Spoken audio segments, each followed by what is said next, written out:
Jaime nos recebeu em sua residência no bairro do Horto Florestal, no Rio de Janeiro, para conversarmos sobre a sua experiência profissional, sobretudo.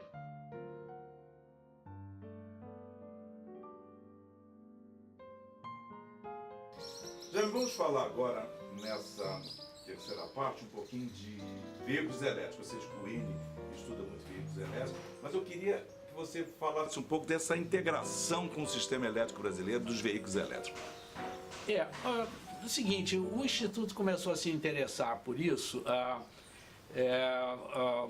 Nós inicialmente não tratamos do tema veicular, embora, se você for olhar no uso final brasileiro, o mais importante é na parte de transporte.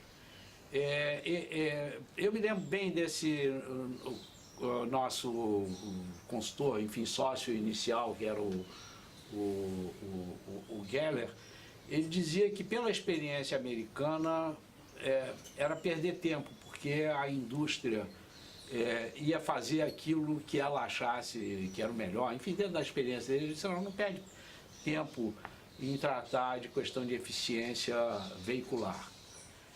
Mas em 97 nós lemos uma primeira notícia sobre o lançamento de um carro híbrido. Foi o primeiro Prius que a Toyota lançou no Japão. E era uma coisa que estava um pouco no nosso radar, porque o que acontece? O motor elétrico, ele é perfeito para o acionamento veicular.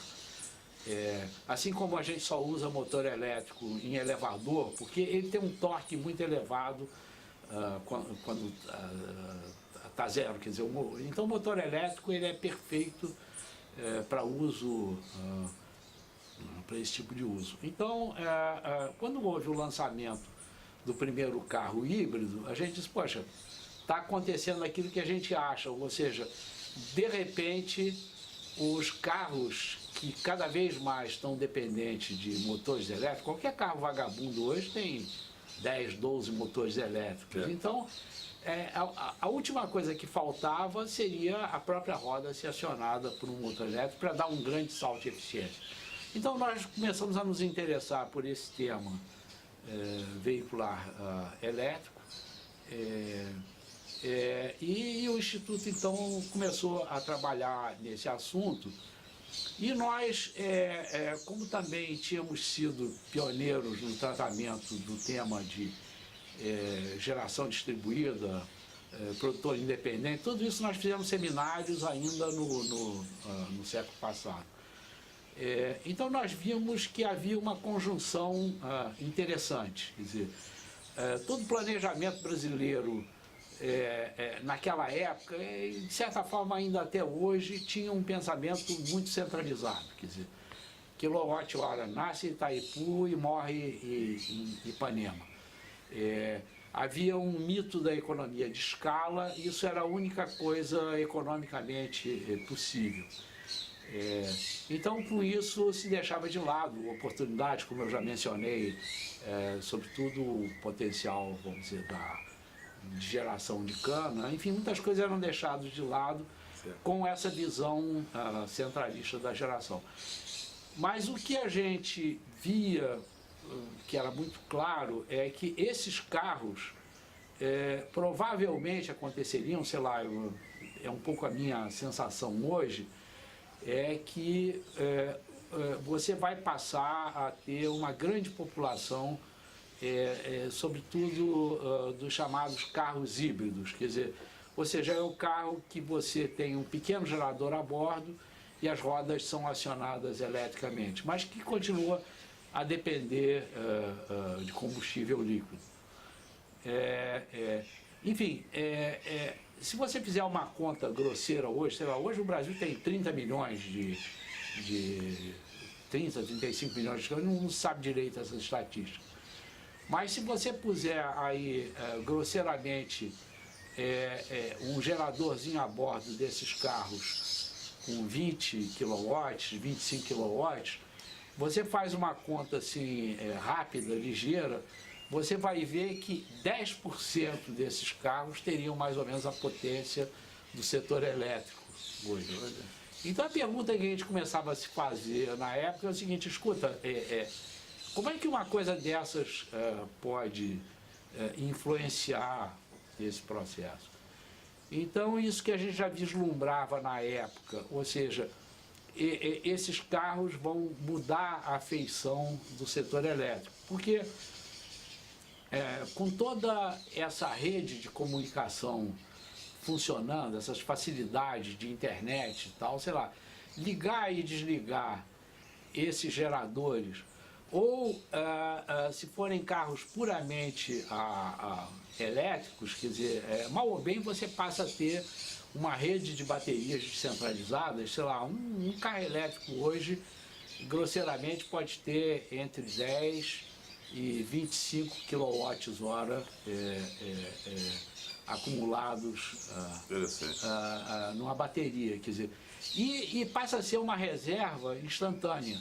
Quer dizer, aquela grande virtude que tem a hidrelétrica, se aquela reserva que vem, quer dizer, que hoje está vindo a socorro de eólica, sei lá, um solar assim, passa uma nuvem de repente e dá um apagão temporário e todo mundo passa a demandar. Então, essa resposta rápida vai ter que vir de coisas tipo bateria. Então a gente começou a ver esse aspecto. Então fizemos pelo menos uns 3 seminários sobre esse assunto, que os americanos até têm uma sigla que eles chamam V2G, Vehicle to Grid. E é muito interessante, porque essa percepção ainda não caiu, quer dizer, o setor elétrico continua a ter essa visão muito voltada para o umbigo. Então ele continua a projetar as cargas brasileiras como se fossem cargas passivas, cargas que recebem. Então, quando uma quantidade, mesmo que seja, sei lá, digamos, 10% de veículos de base elétrica daqui a 10, 15 anos no Brasil, não é nenhuma loucura, quer dizer, isso já é um número existente hoje no Japão, quer dizer, então daqui a 10, 15 anos não é uma... Então nós começamos a trabalhar porque nesse assunto, vamos dizer, de carro elétrico, porque era um salto de eficiência global, mas ao mesmo tempo ele era não só uma coisa voltada para o carro, mas voltada para uma transformação da própria serviço de energia elétrica. O carro, eu fiz essas contas aqui na minha casa, o meu carro, ele mais ou menos 8% do tempo é usado para transporte. 92% do tempo ele está parado em alguma garagem, em algum local assim, né? Então, um simples ato de ligar ele a uma tomada, de repente pode tornar ele, dar a ele uma segunda função, que é ser digamos, um negócio generalizado, aí para facilitar essas várias coisas. Eu acho que um tema complementar muito importante disso, quer dizer, aí a gente falar do lado tosco desse assunto, é a chamada geração elétrica de diesel na ponta.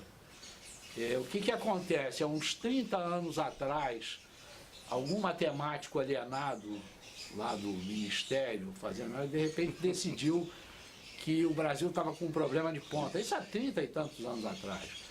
Então teve a ideia brilhante de lascar vamos dizer, o preço da ponta versus o preço fora da ponta foi totalmente desequilibrado. Chegou a ser no Brasil uma relação 1:8, o valor na ponta e o valor fora da ponta. Isso nunca foi um problema, porque, eu estou falando, nunca foi um problema até o ano de 2001. Porque o que acontecia? Embora fosse, em função desses preços, era muito mais barato você gerar com diesel. Nessa época, no início do século, nós fazíamos as contas lá no Instituto, o payback de um gerador que você colocasse só para operar na ponta, só a economia de você pagar mais barato pelo diesel que era subsidiado, com o quilowatt-hora que era muito caro, o payback de um gerador desse se dava em mais ou menos um ano e meio. Por que não acontecia? Não acontecia porque realmente o paralelismo era uma coisa complicada. Eu me lembro da escola de engenharia, a gente tinha que fazer paralelismo com a rede. Normalmente alguém ligava ao contrário, desligava lá todas as luzes da PUC, sei lá, era uma... Então, o que acontece em 2001? É que com a introdução de sistemas de controle mais sofisticados de geradores, a questão de paralelar um gerador com a rede passou a ser um não problema. Então, você começa em 2001, que de repente todo mundo tinha que economizar 20%. Então, muitas indústrias que tinham contratos foram lá e disseram, não, eu tenho que fazer alguma coisa, então compra lá um gerador, não, eu compro o gerador, eu pago, não tem problema nenhum. Aí, instalado o gerador, vinha aquele problema, bom, que horas eu ligo essa trapezonga? É muito simples, pô, liga na hora da ponta, porque é a hora que... Então, data daí, um crescimento da potência instalada é uma coisa estúpida. Hoje o número é impressionante. Hoje, né? O número é impressionante. Pior do que o número ser impressionante é que esse é um fenômeno não medido. Como é uma coisa que se passa depois do relógio, o setor elétrico não se preocupa. Então, nós, como vimos diversas oportunidades de cogeração muito interessantes, de alta eficiência e tal, que acabaram não indo para frente porque alguém da empresa que ia botar aquela unidade de cogeração disse, pô, você vai botar essa cogeração, isso é caro, vai precisar de um... enfim, tem que mudar o processo de vapor e tal, por que você não bota um gerador na ponta, que é muito mais interessante, o retorno em um ano, e é um negócio que ninguém precisa pensar muito, bota o gerador aí, o computador toma conta. Então nós vimos muita gente que era um potencial cogerador brasileiro, ou seja, usar de uma forma muito eficiente o combustível, de repente o cara foi para fazer essa tal geração de ponta. Então nós fomos investigar isso, nós corremos atrás, fomos a algumas empresas, as maiores empresas de distribuição e tal, porque nós não sabíamos como é que isso funcionava. Nós tínhamos que analisar a curva da ponta, e aí a gente via visivelmente, quando entrava no horário de ponta, aquela curva baixava, fazia uma barriga. Então, a partir desse dado muito tosco, nós fizemos uma análise e o nosso número é que alguma coisa entre 8 e 9 gigawatts muita coisa. Entram na ponta por esses geradores. Esse estudo nós fizemos até conversando com a EP, mas nem a EP conseguiu que concessionárias elétricas dessem uma informação que seria muito mais... Quer dizer, essa análise feita numa subestação aqui do Rio de Janeiro ou de São Paulo, porque esse fenômeno está muito a nível de A4 e tensões mais altas. Não interessa tanto não, o problema é esse meião, que é onde acontece muito esse fenômeno. E simplesmente esse pessoal não tinha essa informação e as concessionárias elétricas, para elas não interessava saber esse número, porque descobrir isso podia significar, vamos dizer, de repente, digamos, se você baixasse muito o preço da ponta, de repente esse cara ia sentir logo, ia parar de gerar e, claro, ia gerar uma demanda para a qual a concessionária de distribuição não estava preparada. Então nós não conseguimos, essa informação não veio de lado nenhum e, pasme-se, A própria ANP não tem a menor noção de quanto é que é isso. Quer dizer, ou seja, o diesel que é vendido para atender essa necessidade acaba morrendo porque não tem Isso nas é estatísticas. um ponto muito importante. Então, você repara, esse tema da geração distribuída, nós também vimos um lado, e que é um lado dramático. Na cidade de São Paulo, o que acontece? Parece piada de português, mas a hora da ponta ficou fora da ponta. A hora da ponta hoje é fora da ponta. E aí tem algumas pessoas que dizem, então vamos fazer a hora da ponta ser essa daqui. Aí o pessoal vai migrar para a nova ponta. Então esse é um problema já capturado pela ANEEL, que já está começando a reduzir, porque os números que apareciam não tinham nenhuma referência econômica. Era simplesmente, é assim, é 1 para 8, que era na Light aqui há uns 5, 6 anos atrás, era 1 para 8. Depois esse número veio baixando. Então, só assim para conversar, quer dizer, a não percepção das coisas que vão estar acontecendo depois do consumidor, e pior, muito da legislação que tem aparecido, ela tem sido muito induzida exatamente pelo tema do solar direto, enfim, de fotovoltaica e tal, sem compreender muito o setor elétrico brasileiro, quer dizer, porque a distribuidora, tudo bem, está ótimo, ela comprar o quilowatt-hora que sobrou de um eventual excesso de sol, ou eventualmente um excesso numa cogeração e tal, mas ela tem que ser integrada a isso de uma forma inteligente, não como está hoje, que de certa forma ela vai virando um backup dessas coisas.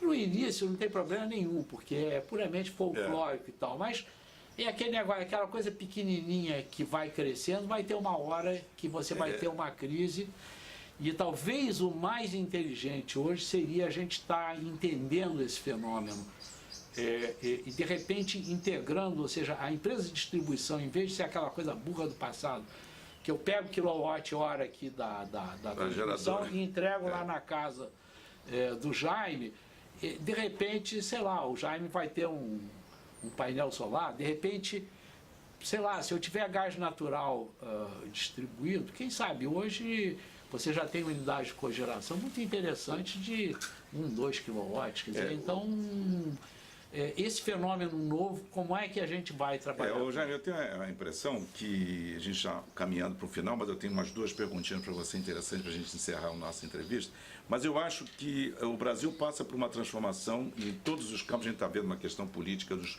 poderes discutindo as suas funções. Na parte de energia, isso também não está fora. Eu acho que o planejamento ele vai ter que conversar muito, ele tem que se abrir. Não adianta ter uma empresa interna só discutindo ali, as pessoas competentes trabalhando. Tem muita coisa, porque é uma revolução que vem pela frente. Nós falamos aqui poucas coisas, a gente teria para ficar o dia inteiro falando com você. Então eu acho que existe um momento de conversas, de entendimentos, de aprofundamentos, de ter maior qualidade nos processos de planejamento. Mas eu tenho 2 perguntas para encerrar com você. O seguinte: nós estamos aqui do lado de uma natureza maravilhosa, que na sua residência no Horto Florestal, no Rio de Janeiro. Tivemos uma orquestra, o pessoal aqui que está gravando aqui, preocupado com a Orquestra dos Pássaros. Eu não podia desviar muito a minha atenção, mas eu vi pássaros maravilhosos aqui. E a minha pergunta é a seguinte: foram esses pássaros que influenciaram você a ser um flautista? Não. Eu sei que você é um flautista. Como é que é a sua passagem aí na música? Eu não sou flautista, quer dizer, basicamente quando eu estudava na França, sei lá, já bota bastante tempo nisso, quer dizer, eu um dia vi lá, tinha uma escola de música, eu entrei lá na escola, eu queria aprender alguma coisa de música, analfabeto, minha formação musical tinha sido 0. Aí os caras disseram, não, olha, a gente tem aqui, mas o que o senhor está querendo? Eu disse, não, eu queria saber, quando me disserem que um concerto é em dó maior. O que quer dizer isso? Quer dizer, ter esse mínimo de cultura. Aí está, não, tem uma parte teórica, mas você, aqui a pessoa tem que aprender um instrumento e tal. E aí eu vi que o instrumento, vamos dizer, é mais fácil de levar para cá e para lá, e ao mesmo tempo de aluguel mais barato, que eu estava como bolsista, não tinha dinheiro, era uma flauta. Aí eu aluguei uma flauta e tal, que no início é uma coisa extremamente, vamos dizer, complicado, porque você tem que formar uma embocadura, tem que fazer. Então eu comecei com aquilo, nunca deixei, mas fazia e tal, aí eventualmente me casei. Minha mulher é engenheira, mas ela também é formada em piano, ela também é pianista. E, enfim, até hoje ela toca. Hoje isso motivou, inclusive. Ela aposentada toca muito tempo. Então, de vez em quando a gente tocava, mas isso não funcionava muito e tal.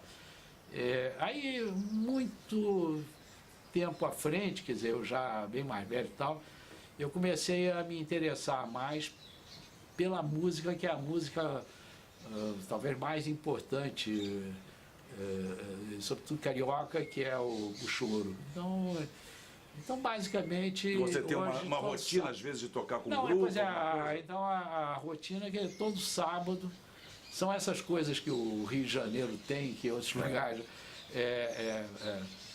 enfim, é um programa 0800 interessante, ali todo sábado, tipo 12:30, você tem essa chamada Escola Portátil de Música, que é uma iniciativa assim, muito interessante. Quer dizer, você tem ali alguns dos melhores instrumentistas do Brasil e são dadas aulas e tal, e a 12:30 o pessoal se reúne e toca alguns arranjos que eles preparam para um grande grupo, a gente chama de um bandão, mas às vezes você tem 150, 200 pessoas.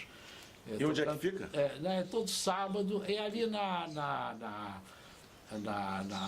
Urca não, na Avenida Pasteur. Sei. Você passa aquele prédio grande da CPRM, ali tem uma pracinha. Sim. No fundo daquela pracinha tem uma entrada é a escola de teatro, da Unirio. Da Unirio. E ali tem uma espécie de um anfiteatro. Eu gosto de brincar que aquilo são ruínas modernas, que é um lugar muito simpático, assim, tem uma mangueira que não tem mais tamanho, e umas árvores assim e tal, e tem uns 2 patamares que em algum momento teve a intenção daquilo ser